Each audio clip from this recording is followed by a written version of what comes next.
Bienvenue sur ma chaîne de femmes où je vous parle sans aucun tabou. Bonjour à vous, c'est Bélie, votre love coach. J'espère que vous avez la pêche aujourd'hui. Si vous ne me connaissez pas encore, sur cette chaîne, j'aide les femmes à s'épanouir dans leur couple. Et aujourd'hui, je vais aborder un sujet qui est très tabou, c'est l'histoire de la sexualité avec votre homme dans le lit. En gros, mon homme n'assume pas au lit, qu'est-ce que je dois faire? Voilà, ça c'est une question qui m'avait été posée. Merci pour cette question qui est juste formidable, au passage. Alors, on va pas se mentir, bien souvent dans les relations amoureuses, la sexualité au début, c'est le top. Il y a la découverte, on fait l'amour souvent, on se désire, on est excité à voir l'autre partenaire. Voilà, bon, ça c'est les débuts. Et ensuite, qu'est-ce qui se passe régulièrement? C'est que ça devient routinier, monotone, mécanique ou encore de plus en plus rare. Alors, je vais vous donner plusieurs conseils qui me tiennent à cœur. Encore une fois, parce que je sais ce que c'est, je suis déjà passée par là. Et parfois, on a tendance, nous les femmes, à s'enterrer dans notre silence et à s'imaginer toutes sortes de choses.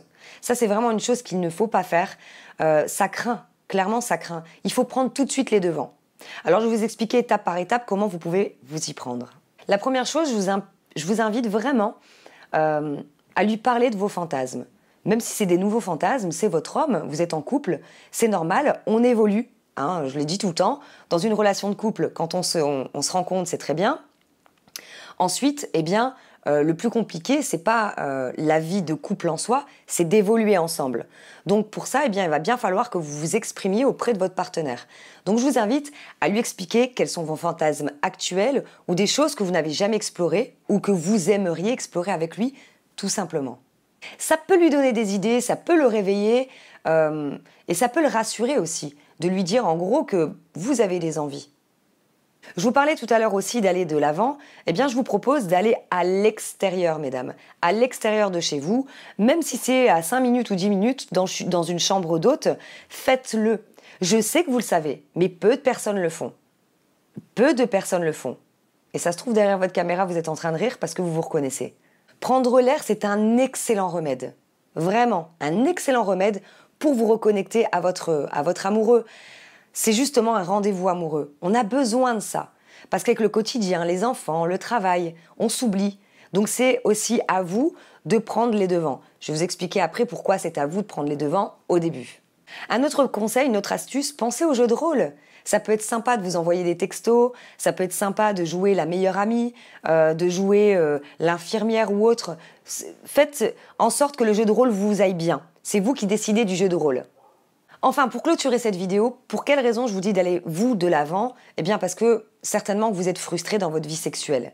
Et donc vous avez vraiment envie que ça change. Mais pour ça, bien sûr, il faut être deux. Mais comme vous le savez, dans un couple, c'est très rare que les personnes soient en osmose quand il y a des temps de crise ou quand, tout simplement quand ça va pas bien, quoi.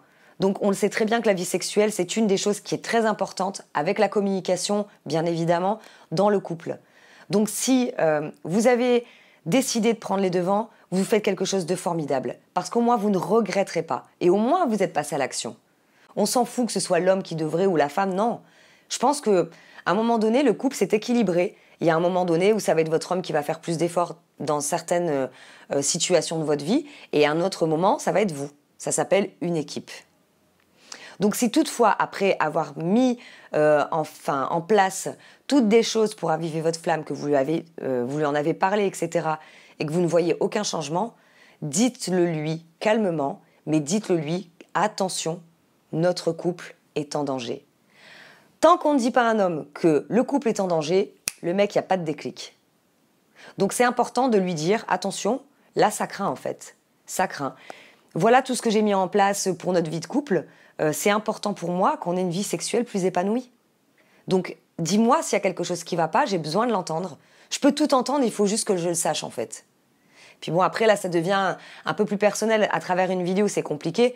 Mais si toutefois, vous avez vraiment besoin d'expliquer à votre partenaire, n'hésitez pas, je propose des séances de coaching. On en parle toutes les deux et je vous garantis que je vais vous expliquer comment faire pour ne pas être maladroite et le frustrer. Sur ces belles paroles, j'espère que cette vidéo vous a plu. N'hésitez pas à la partager autour de vous si vous pensez qu'il y a des femmes qui sont concernées, parce qu'il y en a de nombreuses et de nombreuses qui se sentent délaissées. Et puis, un like, ça m'encourage toujours. Pensez à vous abonner à ma chaîne YouTube, bien sûr, parce que je parle sans aucun tabou. Je vous dis à très bientôt. Ah oui, en description pour le coaching, vous regarderez ci-dessous si toutefois vous en avez besoin. À bientôt pour une prochaine vidéo. Bye bye.